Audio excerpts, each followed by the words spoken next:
Директор на агенцијата, почитувани колеги. Јас Diretor, нема да се осврнам во делот на извештајот каде што имате образложено во детали околу финансискиот дел на работењето на комисијата, потребите кои што ги имате, бидејќи за сите комисии секогаш што го зборувам, давам целосна подршка во однос на комплетирање доколку имат потреба од било какво материјално финансиско работење за да можат да ги исполнат своите цели за кои што се формирани. Сакам да се осврнам на две точки, бидејќи извештајот е обемен, опфаќа голем дел од работата, односно работењето на целокупниот апарат на администрацијата. Сакам само да конкретизирам две прашања до директорот, исто и како насока, во делот од активности за подобрување на квалитетот во работењето. Почитуван директоре, во точка 5.3 имате функционална анализа. За ова зборував и претходно на пленарна седница во однос на измените на одредени закони. Конкретно во однос на функционалната анализа која што ја спомнувате, како една од активностите за подобрување на квалитетот во работењето, целосно во поддржувам во овој дел, меѓутоа лично сметам дека ова функционална анализа не треба да биде ограничена на секоја институција посебно, туку да имаме една целокупна функционална анализа на сите државни органи кои што се формирани согласно законите, за да можеме да се изготви во самата функционална анализа еден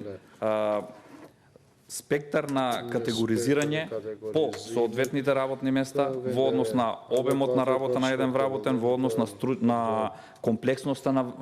решавање на еден проблем, односно на еден предмет, и со тоа да се воспостави механизам кој вработен со колку предмети може да биде задолжен, за да не се доведуваме во ситуација како што имаме во нашите државни органи во сите нивоа, во самата институција се преоптеретени одреден број на вработени, а другите или не ги исполнуваат своите работни обврски, или ги исполнуваат со недоволен квалитет. А оние кои што работат се преоптеретени и затоа, како што знаеме и она поговорката дека оној што работи и греши, и оној кој што работи, кога ќе сгреши, го проверуваме него и го казнуваме наместо да биде истиот награден. Затоа, заради подобро функционирање и устварување на правата на граѓаните од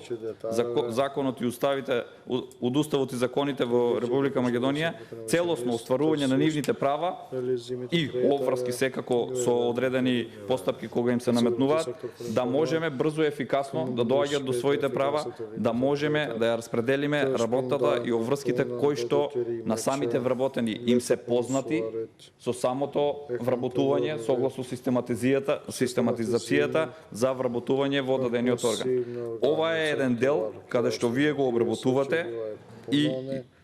напоменувате дека имате годишни периодични планови за неколку години. Како предлог, лично повторувам, како предлог ви го давам да можеме да изработиме една функционална анализа за целиот систем и да имаме конкретни и мерливи показатели. Кога ќе пристапи управна инспекција, друга надлежна инспекција до самиот вработен, најпрво да види со колку е истиот задолжен, дали е согласно протоколите, согласно одредени уредби кои што врз основа на функционалната анализа истите ќе бидат изготвени. Другиот дел во кој што сакам да продискутираме е токму во делот на заштита на правата на вработените. И во јавниот сектор и во државната администрација зборуваме за заштита на одредени права на самите вработени. Да, зборуваме, меѓутоа, се додека имаме колективна одговорност, односно зацкривање на функционерите, носителите на овластувањата, носителите на извршната власт, кои што менаџираат со самата институција, се зацкриваат зад колективната одговорност за одредени постапки кои што ги направиле во погрешна насока, односно спротивно на законот, а штетите од ваквите последици ги трпи токму буџетот на институцијата и буџетот на Република Македонија. Конкретно, пластично школски да прикажеме еден пример. Ако зборуваме за распоредување на еден вработен во јавниот сектор или во администрацијата, спротивно на општиот колективен договор за вработување во јавниот сектор, спротивно на Законот за работни односи, Законот за административни службеници, конкретно на оддалеченост повеќе од 50 километри. Се направила грешка. Раководното лице донел соодветен акт за распоредување. На тој акт, запазувајќи ги сите постапки до Комисијата за жалби во самата агенција, потоа, доколку таму не е задоволен, има право на поведување на работен спор пред граѓанските судови, со што при завршување на самата постапка и добивање на правосилна пресуда, со тоа и извршна, истиот биде вратен онаму каде што бил на претходно распоредување на работното место. Сето овде завршува со завршување на правосилната пресуда, меѓутоа штетите кои што се направени од надомест на патни трошоци, адвокатски услуги и сите други материјални и нематеријални штети кои што ги трпи вработениот, се надоместуваат од буџетот на институцијата или од буџетот на Република Македонија. Ова е колективно, односно зацкривање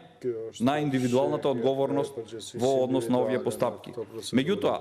сите ние, работејќи, можеме да се доведеме во ситуација, како што напоменав во конкретниот пример, да одредено толкување на одредена одредба или закон можеме да го толкуваме